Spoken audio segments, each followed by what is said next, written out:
time the real estate business is not leading us out of the recession.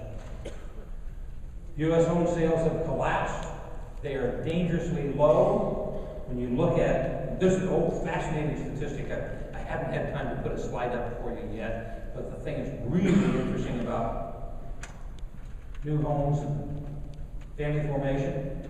There are 28 million people over the age of 18 that are now living with their parents. It's the highest number in 50 years. There are lots of people who would like to not be living with their parents. What do you call a 27-year-old boy or man that lives with their parents? Undesirable.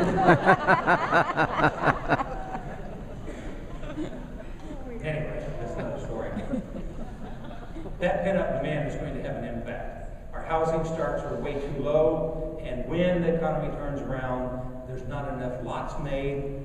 The builders have lost them all. Restarting the building machine is going to be a lot tougher than people think, and it'll be back into a bidding war again. And the builders that are now paying you commissions, are not going to pay you commissions again 2 or 3 years from now. Nature of the business. Sale of existing prices, nobody cares. This is the one that counts. Most mortgages reset in 5 to 7 years on the adjustable rate mortgages. The purple you see on your left-hand side of the screen, those were subprime mortgages resetting by the billions of dollars every month. As you can see, that went down in 2009 and virtually disappeared. Those are the foreclosures that we're dealing with right now. The next group is on the right part of your screen. Those are the option arms, the all A's, and basically a little bit of prime. And so we have not peaked there yet. We're 2 months from peaking at the total number of those resetting. As those reset over the next year, it dramatically disappears. But this is the part that we're struggling with now.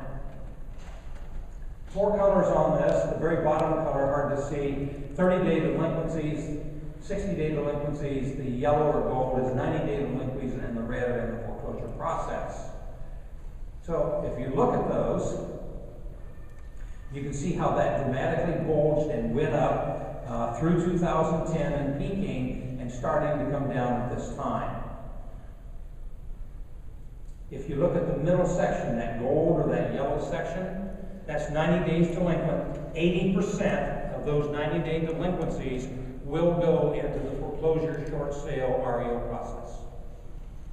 That's the bubble that we still have that is going to come.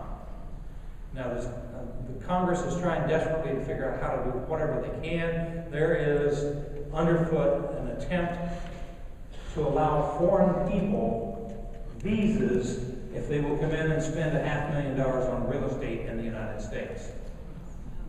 Now, ladies and gentlemen, please don't look down on that. What we've done as a country is said you can bring your poor, your uneducated, the distraught, the people who are subject to terrorism in their countries, and they can all come here with no skills and no money or whatever it might be. And we welcome them because that's the kind of country we are. If you go to almost every other foreign country like Canada, it has a minimum net worth, a minimum education, and a minimum amount of money you can bring in to be an immigrant there.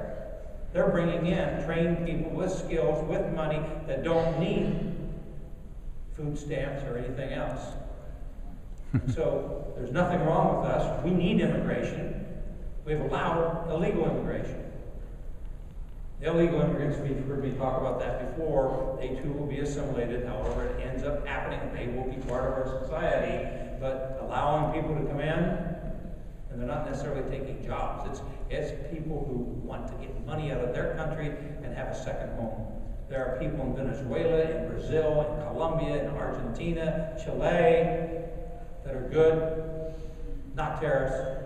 They want to put money into our real estate. It'll take away some of our stuff. And so that'll help. There's some plans out there that I think are very valid. And one of those big plans they've got right now they're trying to force through is if you're currently making your payments, then you could renegotiate your loan to the lower interest rates that are being charged today, even if you can't get the appraisal. Why not? You know, the bank's got us into this damn problem. Apologize to Bank of America and my other friends that are here. We were the beneficiaries. We made all the sales that people had never been sold to. Here's the truth of what's going on right now nationwide, not true here. 43% of our buyers right now are current homeowners, 30% are cash, 19.6% are investors. I know this doesn't agree with NAR. NAR's wrong. Distressed property in the United States is still 46.2% nationwide. However, that's heavily influenced by 5 states: California, Arizona, Nevada, Georgia, and Florida, where it's 70+%. Distressed property right now, it's changed. 16.9 are short sales. That will continue to increase. 15.4 move-in ready, 13.9 damaged. And of the REOs that are damaged, it's 55-60% are still being bought by investors. We have worked very diligently since April of 2007 with the top 10 lenders in the United States.